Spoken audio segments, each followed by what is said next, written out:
Ada orang yang sholat tapi susah meraih kesuksesan, gagal lagi, gagal lagi. Ada orang yang sholat doanya belum terkabul. Masalahnya apa? Jadi dari sekian yang dijanjikan itu kenapa belum teraih?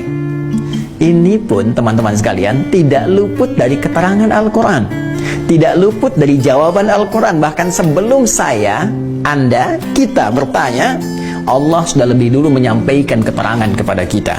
Ada dua penyebab yang paling utama yang menjadikan seseorang yang menunaikan sholat berpotensi tidak meraih satu atau bahkan lebih di antara keutamaan yang dimaksudkan.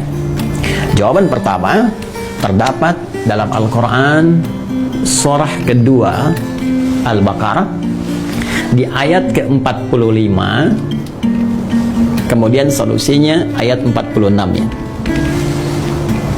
Yang kedua kita temukan di Quran surah kedua 29. Di Quran surah kedua 29 Al-Ankabut di awal ayat ke-45-nya. Tuh, sama-sama 45 ayatnya ya, tapi nanti dengan pemaknaan yang berbeda.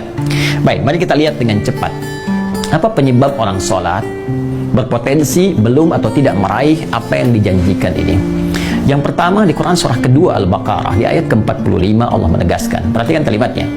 Wasta'inu bis-sabri was-salah. Dan jika engkau punya persoalan dalam kehidupan, terima dengan sabar, itu untuk meningkatkan kualitas hidupmu. Dan dengan itu kemudian kau bawa dalam sholat, mintakan solusi kepada Allah. Was-salah, tunaikan sholat, minta solusi kepada Allah. Wa innaha lakabiratun illa 'alal khashi'in. Namun penting kau sadari, sholat itu tidak mudah engkau lakukan. Awas, hati-hati tuh ya, ketika Allah menyandingkan sabar dengan sholat dan membandingkan keduanya, ternyata tingkat kesulitan menunaikan sholat itu lebih dibandingkan dengan sabar. Hati-hati. Artinya kalau orang tidak sabar menunaikan sholat, orang tidak serius menunaikan sholat, itu sulit kemudian akan menunaikannya dengan sempurna. Jadi lebih mudah dalam bandingan Al-Quran, lebih mudah kita belajar berikhtiar untuk sabar dibandingkan kita menyempurnakan untuk menunaikan sholat dengan baik, kalau kita tidak serius. Nah, tapi Allah tidak berhenti sampai situ, supaya Anda tidak bertanya, kalau begitu, kalau sholatnya berat, kenapa kita diminta menunaikan? Hei, belum selesai ayatnya. Allah berikan jalan supaya sholat ini mudah ditunaikan oleh kita. Tapi kalau Anda nggak ikuti jalannya, tetap akan sulit bagi Anda. Jelas, seperti Anda nggak tahu ilmu sabar. Karena nggak tahu ilmu sabar, susah bersabar. Nggak tahu ilmu sholat, ya susah sholat dengan baik. Maka ayatnya kemudian memberikan penjelasan kepada kita, illa 'alal khasyi'in, kecuali bagi orang-orang yang khusyuk dalam sholatnya. Jadi untuk menjadikan sholat itu termaknai, sholat itu mudah kita tunaikan, sholat itu benar kita tunaikan, kata Al-Quran pertama, tunaikan sholat itu dengan khusyuk. Ini poinnya, khusyuk. Jadi kalau kita ingin meraih keutamaan-keutamaan ini yang dijanjikan, hal-hal yang tadi dimaksudkan, maka syarat pertama kata Allah, tunaikan dengan khusyuk. Kalau nggak khusyuk jadi berat sholatnya. Kalau nggak khusyuk jadi beban sholatnya. Jangankan saat menunaikan sholat, saat dengar azan pun jadi seakan beban. Suara apa ini?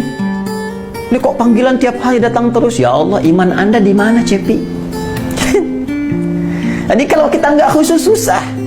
Nah, karena itu penyebab yang pertama, kalau ada orang belum meraih apa yang dimaksudkan, boleh jadi sholatnya belum khusyuk. Pertanyaan susulannya, bagaimana supaya kita bisa khusyuk sholatnya ya Allah? Bagaimana cara khusyuk yang baik itu? Maka Allah memberikan jalan kepada kita. Jalan pertama langsung di ayat ke-46-nya. Ini poinnya. Perhatikan caranya. Alladzina yadhunnuna annahum mulaqu rabbihim. 1. Wa annahum ilaihi raji'un. 2. Nah, ini rumus cepat untuk khusyuk dalam sholat. Ya, bagian pertama, rumus cepat untuk khusyuk. Kata Allah, alladzina yadhunnuna annahum mulaqu rabbihim. Orang khusyuk itu adalah orang-orang yang saat akan sholat.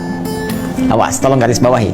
Ternyata khusyuk itu dimulai fasenya dari sejak akan sholat. Jadi jangan langsung dipahami saat sedang sholat. Ya, karena ternyata kekhusyuan itu, untuk mendatangkan kekhusyuan, fasenya dimulai saat akan sholat. Nah, orang khusyuk ini udah kelihatan saat akan sholat. Bagaimana penampakannya? alladzina yadhunnuna annahum mulaqu rabbihim. Orang-orang yang khusyuk itu adalah orang-orang yang saat akan menunaikan sholat, dia sudah menyiapkan diri dan merasakan akan menghadap kepada Rabbnya.